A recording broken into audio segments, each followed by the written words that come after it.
Okay, so we're live. Not live, recorded, but you know what I mean. Anyway, um, so today I wanted to talk about work. How, or why we work, why we feel obligated to work, maybe why some people don't feel obligated to work. I suppose it starts with your family. In my family, my mum worked, my dad worked. My mum had 3 jobs. She was a cleaner when she came from Arabia.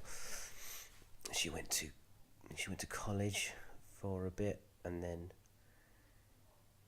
I'm not sure exactly what, but yeah, she had 3 cleaning jobs that she used to. One of them she used to wake up at 4 o'clock in the morning for. Used to get there for 5 or whatever, how long it was, and do that for a couple of hours, and then she would, do whatever.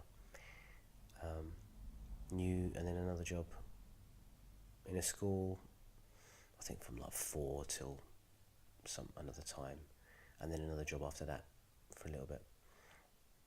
And I think I got some of my work ethic from her, that you just needed to do it. You needed to have a job, and you do it. One of the things that my mum recently said to me, the thing that she admires about me, that's the only thing I think she said that she admires about me, is my work ethic. Is that even when I was living with her, I used to always get up, no matter even if I was ill or didn't want to do it or whatever it might be. I would get up and I would go to work. And I think it wasn't even like a second thought. I feel embarrassed not turning up to work. I feel embarrassed not actually going in, not knowing what it would be like when I went in. I don't know if that's like a bad experience or what. I think that was because I was relied upon in my first job, my first proper job. Relied upon quite a lot. So not going would, it wouldn't feel good. So maybe that's part of it. Okay, my mum, I don't remember my dad ever not going to work. He was a carpenter. He loved it. Yeah, but there are some people out there, and I remember actually having a job, having my job at Talk, and thinking, I'm so grateful to have a job because I know what it's like not to have one. I was searching for a while for something, and realizing that how grateful I am to have a job, because there are people out there that are either don't know how to look for a job, or they do the terrible interviews when they do them, and they just don't get it. They just don't get the job, or they have that many setbacks and failures that they just think, forget it. I don't want to do it anymore, or they're very lackluster when they do go into the interview. Either don't dress nice, haven't had enough, qualifications or anything like that. And you kind of bum yourself out. You kind of think, well, there's no point in me trying because I'm not going to get it.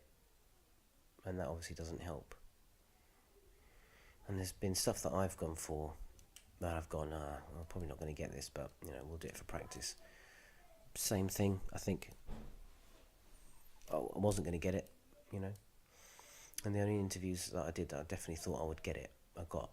So, that's just me. That's anecdotal. There is no fact. Well, it is a fact. That is exactly what happened.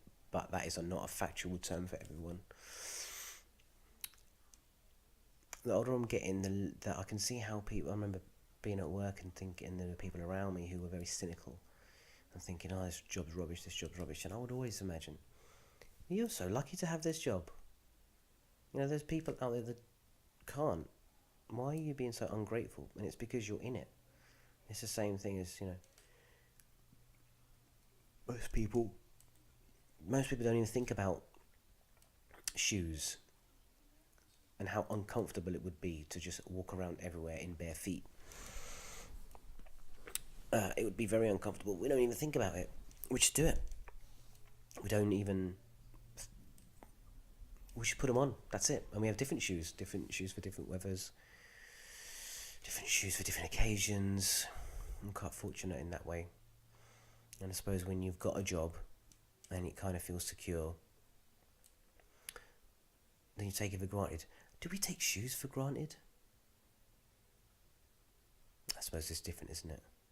I feel grateful to have a job. Am I grateful to have shoes? Yeah, I suppose so. I'm grateful to have shoes. Anyway, what was I getting at? Being thankful that you do have someone who gives you money to turn up and do whatever it is. I was watching a podcast, Theo Von. He had Duncan Trussell on, and Duncan was talking about how with automation, lots of jobs at the workplace, so for example, office workplace, are quite automated. So the hours that you're employed for now, even though they're pretty much the same hours as they have been for years, you got less to do because things are done for you. You know, especially using computers and calculations and Excel and things like that. You're not having to put in as much effort as you would do, I don't know, 20, 30 years ago. So why are we working the same amount of hours? Is there just more work? Well, yeah, maybe, depending. But if things are getting easier, surely the whole reason for it getting easier is because you've got more stuff to do, so it makes it easier. It kind of counterbalances it. But what he was saying is that there are times where there are people that are just doing nothing. They've got that spare time to do nothing. And instead of them telling you, well, you can go home and whatever, we can turn off the lights and save energy in here and there, you have to be there. And the managers know it. And the managers' managers know it. Yet everyone's pretending like they're doing work, even though everyone knows that it's not. You're not doing it. So, I suppose, are we lying to ourselves when we're, going to work and doing a good job? Maybe that's why hard work is satisfactory work. Maybe labouring or building buildings or taking this thing to that place is more it gets more satisfaction, more soul in the heart because of it. Because you're actually either physically doing something or you're actually doing something that is intensive and you feel more satisfied and the day goes quicker. I think maybe if you're wishing your time away when you're at work,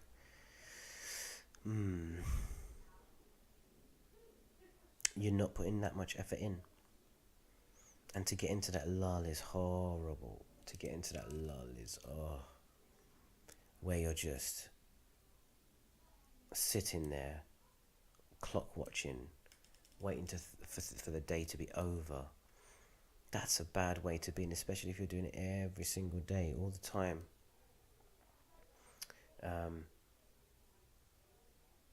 It must drain. It must drain you. And then you go home with maybe a similar mentality that you haven't been bothered to, do enough work, or there wasn't enough work, so you're just sitting there wishing the days away, and you go home and you're having to do stuff, clean the house and do stuff like that, and you're just in the same mentality. You're in the same state where you know that you're in work and you have to be there and you have to do whatever it is that you're supposed to be doing.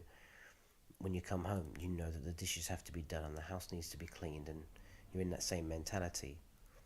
Whereas I feel now that if you are very active and you have that job satisfaction, that comes into the home.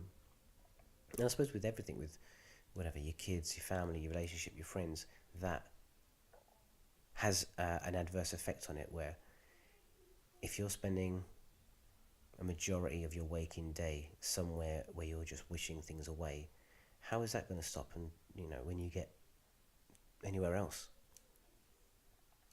maybe it doesn't. Maybe that's what the key is.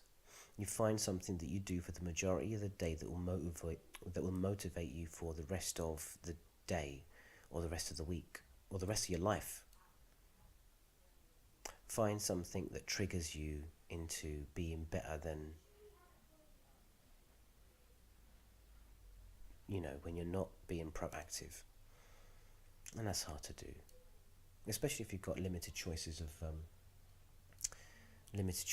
of work and things you can do. Anyway, I'm going to end things there. See you next time.